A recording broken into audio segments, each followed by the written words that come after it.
So then we come to the next presentation.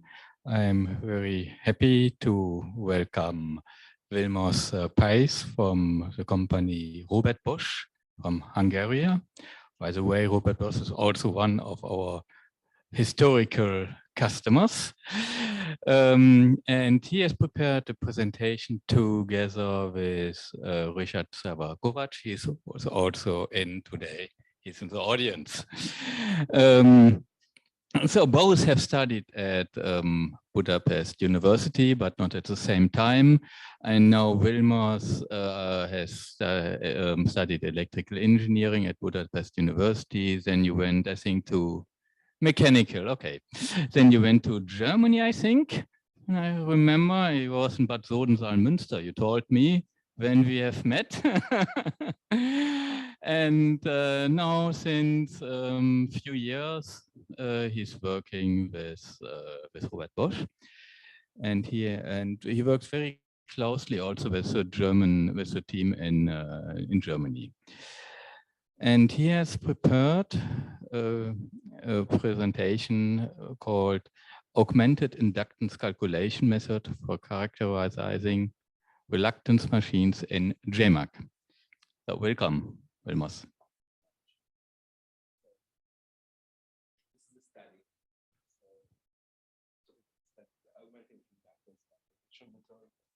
For characterizing reluctance machines.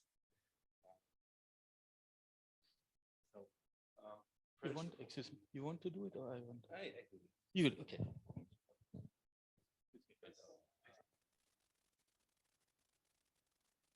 Oh, okay.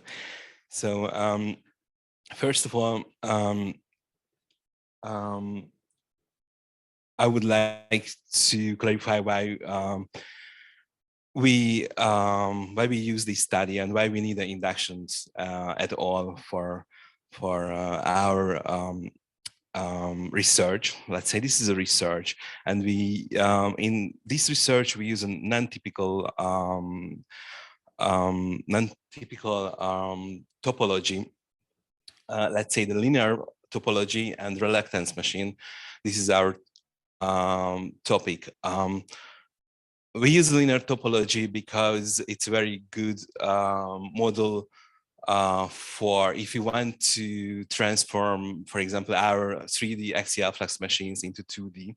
If you want to create a 2D model, then it's better if you use a linear topology motor, because in 3D an axial gap or axial flux machine it's very difficult and we have to create a very complex model for FEA analysis.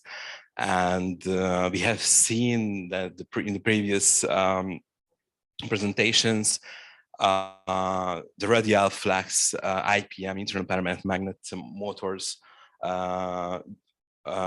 were dominated. And in our study, we focus on this non-typical machine, like a linear topology and the reluctance machine. And why we focus on the reluctance machine. So it's very easy to answer this question, because from high level perspective, we can say that everybody wants to decrease the rare earth magnet conceptions, and this is desired in automotive industry as well. And so I explained why linear topology and why reluctance machines is the subject of our study. First of all, why we need the inductances? What does it mean at all? Because maybe it's not so important, let's say, because the flux linkage is enough for creating the voltage equations. And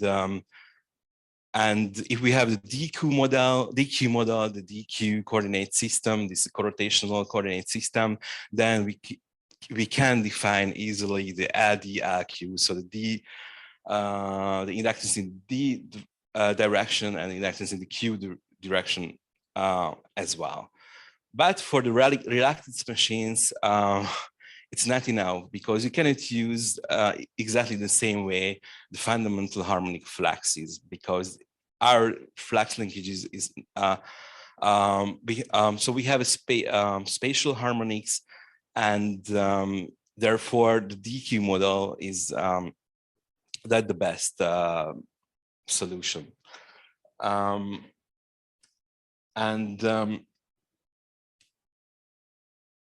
And it's better if we use the three-phase system.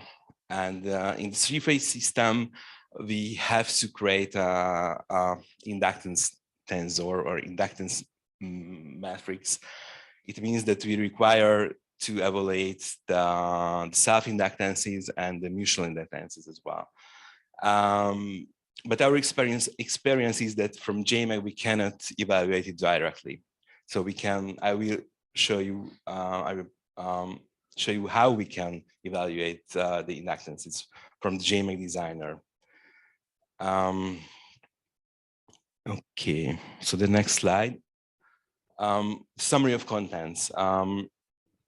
First of all, I will show you the FEA model, which was created in JMAG. This is a dummy model. So we use a dummy model for the study because the method itself is more important than the model. We just want to show how this method works and why. How can we change from the DQ model to the three-phase model, the three-phase system, and we will compare the IPM and linear reluctance machines, and I would like to show you the linear perturbation method, which will be performed by the frozen permeability condition. It's a frozen permeability help us to create a linear perturbation at operating point. And I would like to talk about the differences between the differential and the apparent inductances. And we use script which is written for evaluate this type of inductances. And the other maybe very interesting topic is the co-energy. Nobody talks about the co-energy. Everybody talks about the stored energy and talk about the torque.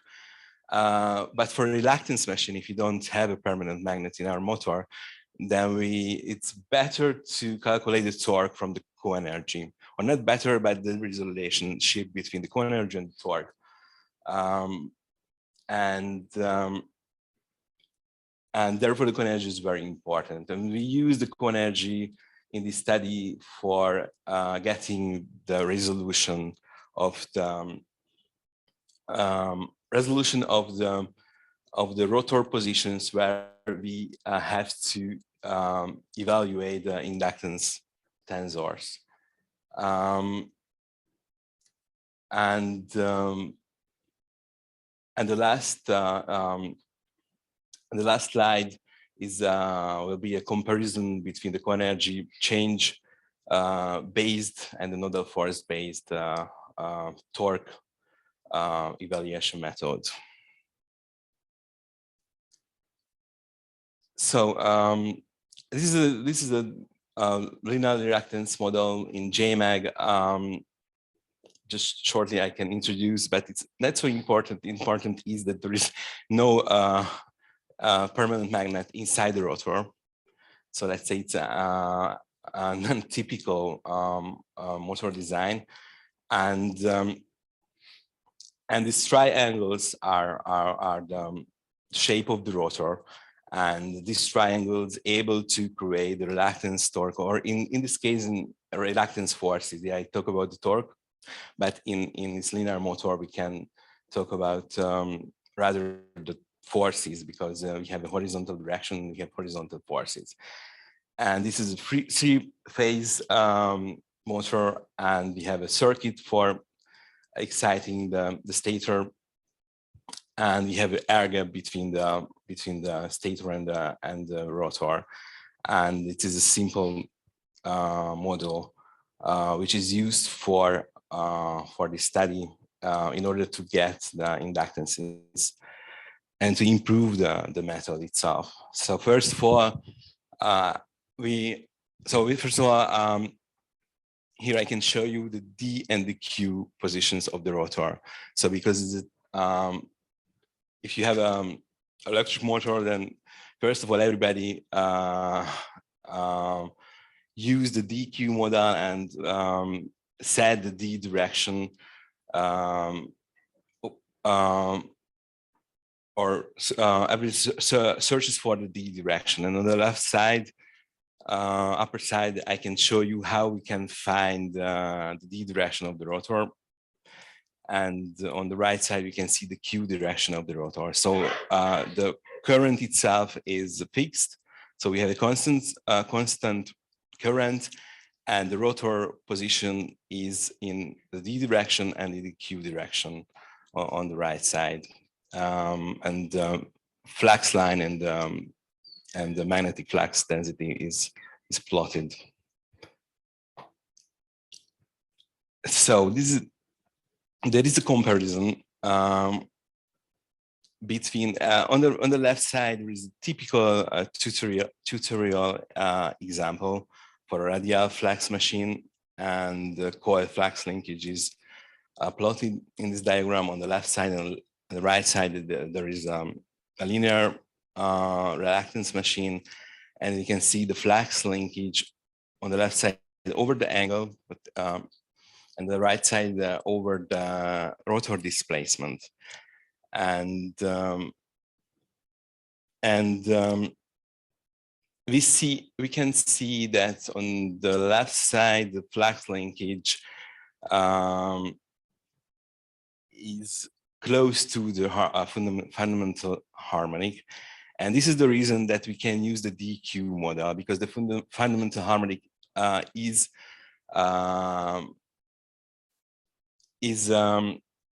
enough to describe the flux linkage if you want to characterize this type of motor. On the right side, we can see the deviation, how the flux linkage, let's say, swing around swing around the fundamental harmonics, and how the spatial harmonics occur in the flux linkage as a the subharmonic component. And there is an analytical formula, and this is well known, that for synchronous permanent magnet motors, the torque can be calculated very easily. There is a magnet torque and there is a reluctance torque, and the total torque gives us the torque which occurs in the air gap. A diagram shows the torque evaluation over the rotation angle, and the red curve shows it contains the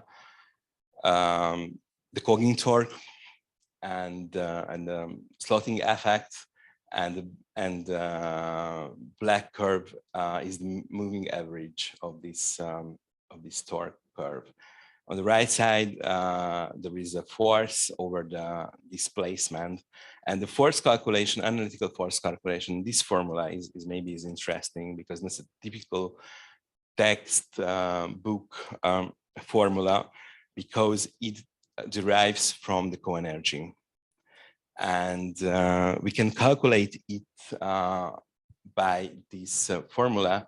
On the right side is more important, but the red curve shows how the analytical formula describe the force over the torque angle, let's say, or the rotor displacement. And there is a big deviation between the calculated forces from the JMAG and from the analytical solution. And on the right side, we are closer to, on the left side, we are closer to the FEA curves. And what can we do if you want to evaluate the inductance of a linear reluctance machine? In JMAG Designer, we can use the FEM Coil Inductance as a result. And here plotted the curves of the three phases. And it's very interesting because it has no physical meaning, because it is a singularity, it is a zero value, and it can be a negative. So the inductance can be a negative sign. Yes, because it is evaluated such a way that the flux divided by the current, we get this vector on the right side. But however, what we need exactly is this product where we flux linkage equals with the inductance tensor produced by the current vector, and this flux per current relationship doesn't work for nonlinear relationships. Only if you assume that we have a linear connection between the flux linkage and the current. And for this linearization, we use the frozen permeability because it's available in JMAG, and we can use the apparent and differential permeabilities as well. And we can select it under the frozen permeability conditions.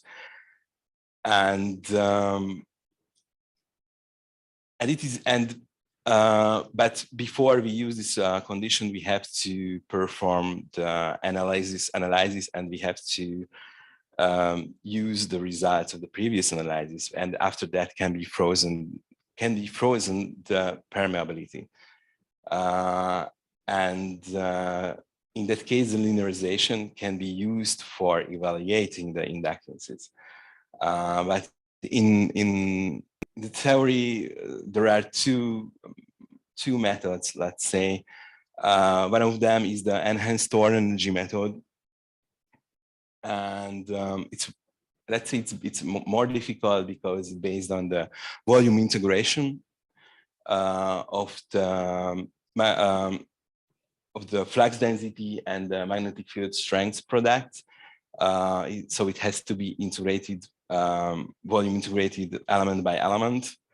And then we can get the self-inductance with this formula and mutual inductance as well. And it is very good for if we need the partial domains. So we don't need the whole inductance, so which derives from the flux linkage. And if we want to evaluate only the partial domains of the motor or of the rotor, of the stator. And this method is preferred for design and investigation. But for practice, it's better and easier to get the inductances from the coil flux linkage perturbation. And this type of calculation method will be involved in the next slide. So how we use the frozen permeability. Here we can see the flux linkage over the current, and the blue curve shows the linear, so shows the linear apparent, let's say, apparent permeability, and the red one is the differential permeability. And both of them can be used for the linearization, but therefore we need additional study. So we need additional 3 cases where we use a unit current vector for perturbation for the U, V, and W currents. And if you use this unit current, then we can get the self and the mutual differential inductance in such a way that flux linkage increment divided by the unit vector we will get directly from the flux linkage. From the increment of flux linkage, we can get directly the items of the inductance tensors. So the diagonal and non-diagonal values of this tensor will be given by this method. And the same method can be used for the self and mutual apparent inductances as well. And with the apparent inductances, we can check the flux linkage at the operating points. So if we get the flux linkage, which is required in the operating point, then it means that the inductance tensor evaluation works correctly. But in the practice, we need the differential inductance because the control drive point of view, the impedance is very important, and the impedance, for the impedance we need exactly accurately the differential inductances at the given operating points. So we go further, that okay, we have a constant current and we move the rotor in horizontal direction, and the question is the increment of the horizontal displacement. So how often must be evaluated the inductances, and at every point, but which points are needed for this type of evaluation. And we assume the co-energy is good. It's a very good parameter for showing that and showing to obtain the right resolution for this evaluating. The co-energy is not available directly from the JMAG designer. So we have to, but the stored energy is available. So we can calculate it from the stored energy. If you use the flux linkage and current product substrated, so the stored energy substrated from the flux linkage and current product, then we will get the co-energy itself, and the derivative of the co-energy respected to the horizontal displacement will result into the horizontal force. And this horizontal force will be discussed later. But first of all, the differential inductance curves is evaluated, plotted here.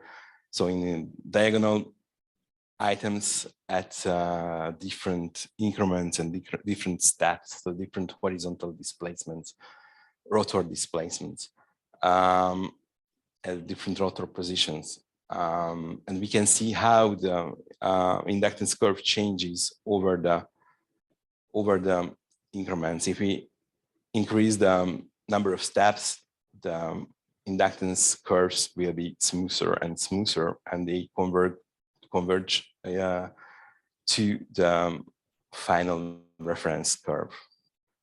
And let's say that doesn't make to refinement the increments after that. And the same method is used for the differential inductances for the non-diagonal elements. So the mutual inductances is evaluated in the same way with different rotor displacement or rotor position number of increments. And there is very interesting, let's say, very interesting comparison that where red curve shows the JMAG result, the force over the rotor position, and the blue one is the co-energy based force curve. And we realized that the co-energy based force curve converged faster than the nodal force based curve. It's very interesting. We would make further studies for that, but it's interesting if you have a pure reluctance torque or pure reluctance force, then the co-energy is maybe a good value, good parameter for getting a smooth torque or force curve which converges very good over the rotor displacement positions. And here we can see how the co-energy based force displacement curve changes over the rotor angle or rotor displacement if we increase the number of increments. And if we evaluate the relative root mean square error, then we can get right increment values, which is enough to get the appropriate force curve, which is required to evaluate the inductances, so the inductance tensor at the given rotor positions. And if we get these inductance tensors at these given rotor positions, for example, if I see here the yellow or the blue curve, then it means that we can create inductance map. We will be able to create an inductance map for this motor, and this inductance map means that every given rotor position we can evaluate the inductances, and yes, I may add for different currents, and it will be able to, and it will be available for the control drive parameterizing, so characterizing the motor for the control drive. So thank you for your attention.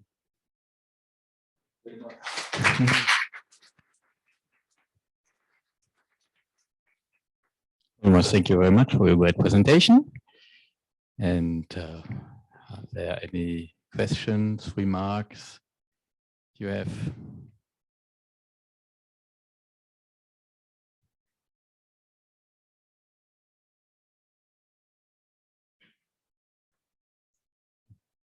No, you're too hungry now. Hungry or thirsty. Okay. Yeah, Yves?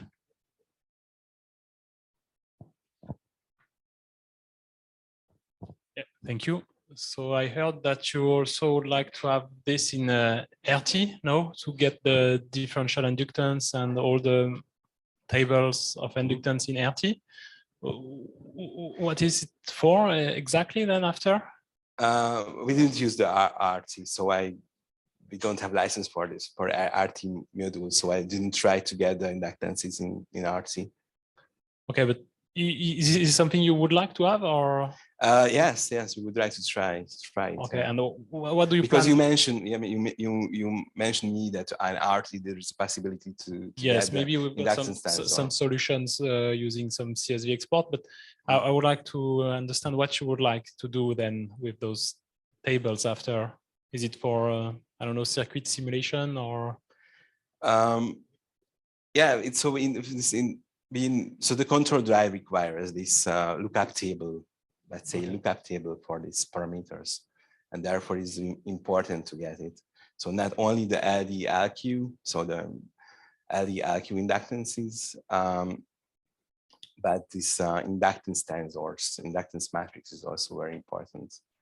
Okay, mainly for control. So. Yeah, I mean for controls, exactly. Thank you. Okay, thank you. So we have to discuss about JMAG. Okay, then I think there's no any more questions. So thank you very much again, Vilmos, for this presentation. And I think we now switch to the next point. I think Frederick has an announcement to do.